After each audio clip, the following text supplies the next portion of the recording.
I know you're not gonna hit it, but I always just pass. I guess that. Pass it. I just always pass it. Yeah. That nigga don't smoke neither. And Op don't Heroin smoke. only. Hey, give me that shit back. 50 Cent is on a full-blown rampage right now. After J. Prince allegedly leaked some shocking paperwork accusing 50 of being a snitch, things are spiraling fast. But get this. People are saying J. Prince may have finally met his match. There's been some serious side-eye at 50 lately. He recently called out Big Meech for allegedly snitching, and it started a wildfire of whispers. Folks are wondering, isn't 50 the last person who should be talking about snitching? Rumors have been floating around for a while about him doing something similar, and J. Prince? He didn't hold back. J. Prince even went as far as presenting documents to make it seem like 50 was snitching too, allegedly. But 50 didn't just sit back. He fired back hard, dragging J. Prince all over social media. He called him a liar, a bully, and a wannabe gangster who scams young rappers out of their money. 50 is not playing around this time. Now, the question everyone's asking is, could there be any truth to the snitching claims against 50? Or is J. Prince just grasping at straws, trying to flip the script? Either way, this drama is getting messier by the minute. And if that wasn't enough, 50 Cent is still going in on Big Meech. He's not backing down from his snitching accusations at all. This beef has completely torn the internet in half. Some are calling 50 a hypocrite, while others are flat out labeling Big Meech a snitch. And then, rapper Top 5 jumped in, stirring the pot even more. He posted online that Big Meech slid into his DMs and he wasn't having it. Top 5 declared, "Yo, 50 Cent, come get this fake 60-year-old kingpin out my DMs before I crash out." To make it even more provocative, he added the hashtag #BigScreech. Of course, 50 saw the opportunity and wasted no time turning it into a joke. He reposted Top 5's video, quipping, "He probably want to borrow some money from you, gangsta." The internet couldn't get enough of it. Most in the industry are keeping their distance from this beef, and it's no wonder why. Nobody wants to end up on 50 Cent's radar, but at the same time, they don't want to look like they're blindly agreeing with him either. It's a tightrope. Even so, a few bold voices have called 50 out, accusing him of being the biggest rat of all. That's the word on the street. Naturally, J. Prince had to get involved, and when he did, he didn't hold back one bit. He unleashed on 50, firing off insult after insult, making it crystal clear that he's standing firmly with Big Meech. Nobody was surprised by that move. But just when you thought things couldn't get crazier, the drama reached a whole new level. J. Prince didn't stop at tossing out a few insults. Oh no, he allegedly kicked things up a notch by spreading fake paperwork accusing 50 of snitching too. Some tea-spilling blogs have been buzzing that Jay's been throwing shade on his Instagram stories, claiming 50 is just name-dropping Big Meech for clout.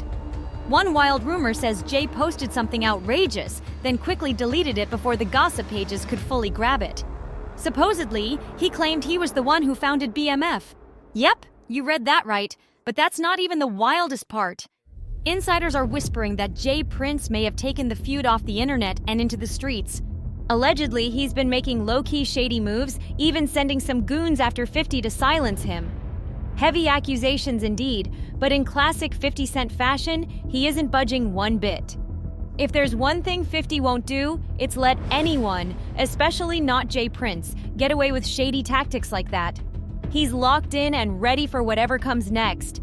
And if Jay thought he could intimidate 50 into backing down quietly, he definitely picked the wrong target. 50 didn't waste a second hitting back. He dared J. Prince to pull up if he was really about that life. He even posted a scene from Training Day, essentially saying, "You want smoke? I'm ready." The message was loud and clear. 50's not scared of anybody, but there's more. The drama between these two is sparking a growing wave of people who are fed up with J. Prince and his family's antics. The backlash is mounting, and it's clear this feud is nowhere near over. More and more, especially younger rappers, are straight up dissing J. Prince, making it clear they're done playing along with his so-called power moves. If you know anything about J. Prince, you know his name's constantly caught up in shady situations. He moves like a puppet master, calling himself a mentor and protector, but word on the street is he's just out here setting people up and playing dirty. Behind the scenes, the latest buzz is that Jay and his son Jazz Prince have allegedly been running rigged dice games. We're talking setups where players lose not only thousands of dollars, but sometimes even their lives. That's how deep the street talk is getting. And for those who don't know, J. Prince is the CEO and co-founder of Rap-A-Lot Records, one of the most iconic labels to ever come out of Houston. He's got this kingpin persona, even calling himself the King of H-Town. It doesn't stop there.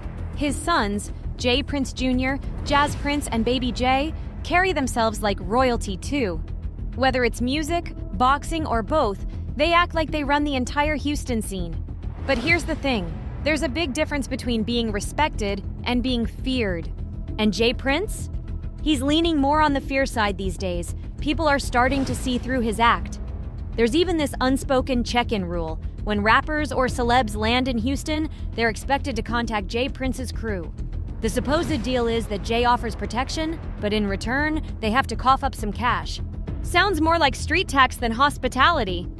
Don't get it twisted. Plenty of artists are over it. The game is shifting, and the new generation isn't about to bow down to anyone trying to play the untouchable boss. Here's the deal. J. Prince isn't protecting rappers out of love for Houston. No, it's a calculated business move, and a highly profitable one. He's reportedly pocketing hundreds of thousands by charging artists who want to stay safe in the city. But here's the shocking twist. The threats these rappers are paying to avoid? They're allegedly coming from his own crew. That's right. J. Prince is accused of sending his own goons after those who don't check in, only to then turn around and sell protection from that very danger. It's like a double-edged hustle. Create the problem, then sell the solution. And if anyone refuses, word is, J. Prince allegedly makes them regret it. This isn't business. It's street-level extortion dressed up as respect for the culture. The accusations grow even darker when you dig into those notorious Houston dice games J. Prince and Jazz Prince have reportedly been involved in. People are talking and the streets are buzzing with claims that those games are nothing but traps. The buy-ins are sky high, and if you win big, you might not live long enough to enjoy the payout. Everything reached a boiling point after the tragic loss of Takeoff. The whispers turned into outright accusations, with people blaming Quavo for getting Takeoff involved in that dangerous circle. But here's the thing. Takeoff wasn't the first to lose his life after rolling dice in that crowd. Let's talk about Duke the Jeweler from Chicago. Just a couple months before Takeoff's passing, Duke hit it big. He walked away from one of those games with $100,000. But according to insiders, he wasn't supposed to win that much. Before Duke could even reach his car, he was ambushed, robbed, and shot. His cash and jewelry gone. Witnesses reported that two men jumped out of a GMC truck, ran up on Duke, and took everything. The most shocking part? No arrests were ever made, not even a suspect in custody. For someone who loves to brag about keeping his city in order and playing the boss, J. Prince showed no concern for getting justice for Duke. No statements, no support, just silence. This has left people asking hard questions. How deep does this go, and who's really pulling the strings? When the very people who are supposed to protect you might be the ones setting the traps, trust becomes meaningless. And it doesn't end there. Word is Duke didn't check in with J. Prince when he landed in Houston, and apparently that didn't sit well with Houston's self-proclaimed king. And once you hear that, the pieces kind of start falling into place, don't they? Just a few months later, boom, the devastating loss of Takeoff. People were quick to point fingers at Quavo, saying he should have known better than to run with that crowd in the first place. But what made Takeoff's death so tragic was how senseless it all was that night. It started with some petty arguing at the dice table, just another heated moment. Voices rose, tempers flared, and before anyone could de-escalate, someone pulled a weapon and opened fire. The most heartbreaking part? Takeoff wasn't even involved in the argument. He was just hanging out, minding his business, when a stray bullet struck him. And that was it. Wrong place, wrong time. The man accused of firing the fatal shot was Patrick Xavier Clark. He was arrested and charged, but here's where the story takes a strange turn. Clark, despite facing a serious charge, posted a $1 million bond only a day after being jailed. Just like that, he was out, under house arrest. But then things got even murkier. Fast forward to November 2023, and what happens? Clark gets released from house arrest altogether. No more ankle monitor.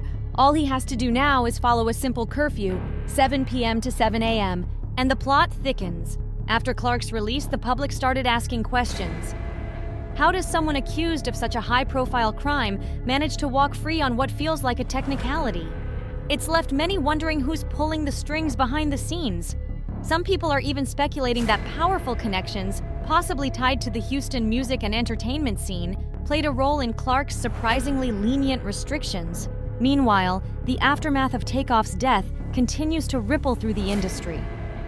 Friends, family, and fans are still mourning, while conversations around safety, respect, and accountability keep bubbling up.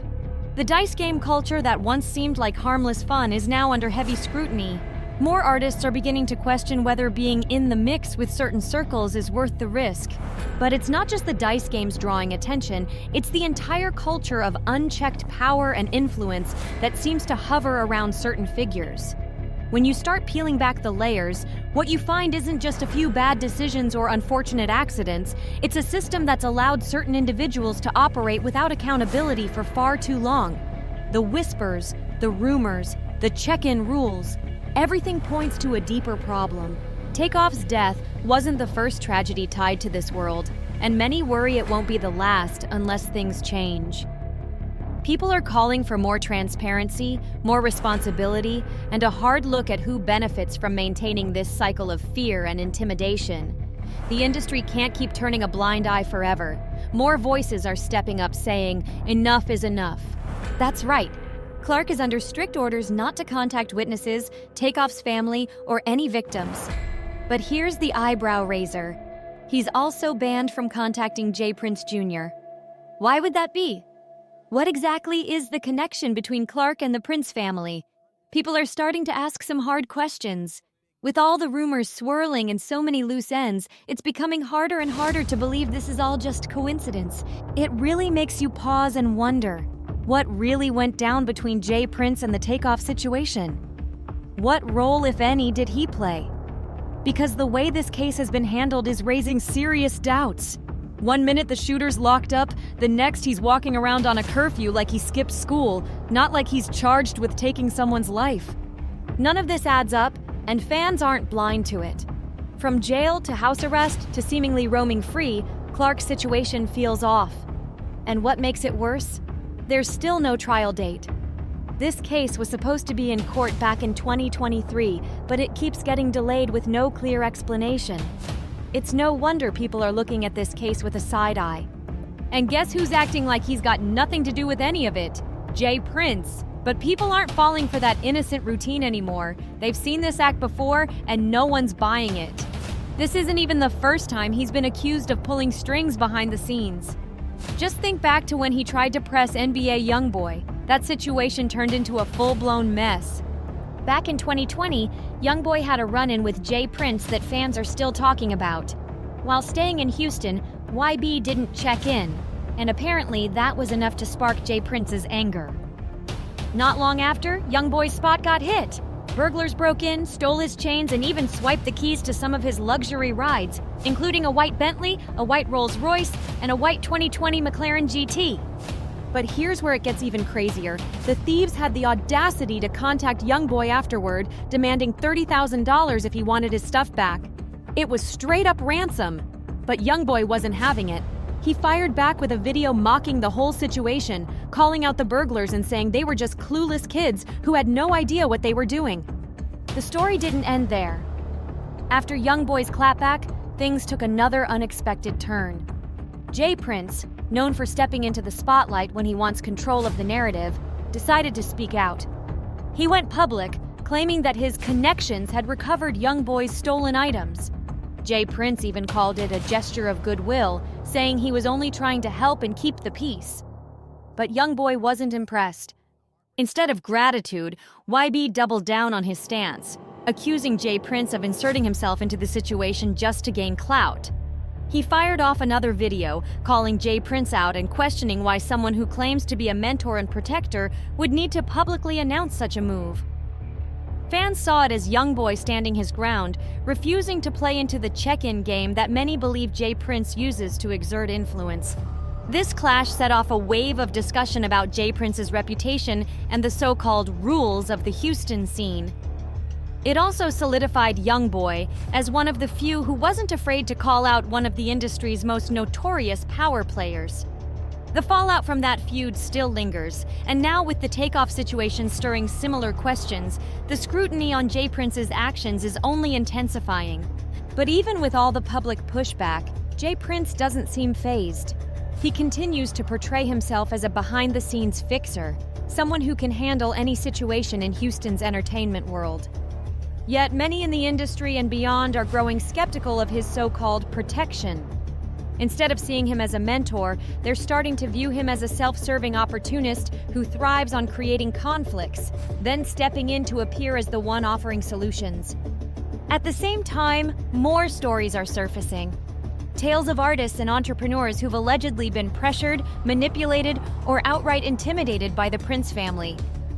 As these accounts spread, the image of J. Prince as a benevolent figure erodes further. People are now questioning whether the respect he commands is genuine or simply the product of fear. And that's the real question on everyone's mind. Is J. Prince the kingpin he claims to be, or just a master manipulator leveraging his reputation to maintain control? The longer these stories continue to pile up, the harder it becomes for him to maintain the narrative he's carefully cultivated over the years. And then, out of nowhere, J. Prince inserted himself into the drama. He went public, claiming he'd somehow gotten in contact with the burglars, retrieved YB's stolen items, and was holding on to them. He told Youngboy to come down to Houston if he wanted his stuff back, as if the goods were being held hostage. The move didn't sit right with anyone.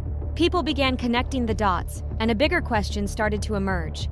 Was this just a coincidence, or was it all part of a carefully crafted message? But Youngboy wasn't falling for it. He called out J. Prince without hesitation, refusing to take the bait. Instead of heading to Houston, YB mocked J. Prince for airing the whole thing out online rather than handling it privately, like a real one would. YB wasn't about to let himself get played, especially not by someone trying to control the narrative. And it's not just YB speaking out. Others in the industry have had enough of what they see as J. Prince's outdated check-in culture. Figures like Cameron and Mace have called for an end to these power plays, labeling J. Prince as an old-school bully who refuses to let go of his street persona. Even Whack 100 jumped into the mix, taking shots at J. Prince Jr. and calling out the shady dice games that allegedly target rappers every time they come to Houston. Whack's message was clear: the whole operation looks like a setup. When it comes to 50 Cent's beef with Big Meech, he's not taking any heat from J. Prince. In 50's view, J. Prince has no room to talk. He insists he's not a snitch, and he's busy calling out J. Prince for not cleaning up his own mess before pointing fingers at others. Online, people are letting J. Prince have it. Comments are flooding in with everything from jokes about his age, out here beefing like he's not a whole grandpa, to outright dismissals of his threats. Others point out that 50 doesn't even seem fazed, ignoring the noise because he doesn't respect the source. So now the big question hangs in the air. Should 50 be worried about J. Prince's next move, or is this just another bluff from a figure who's watching his influence slip away? Only time will tell.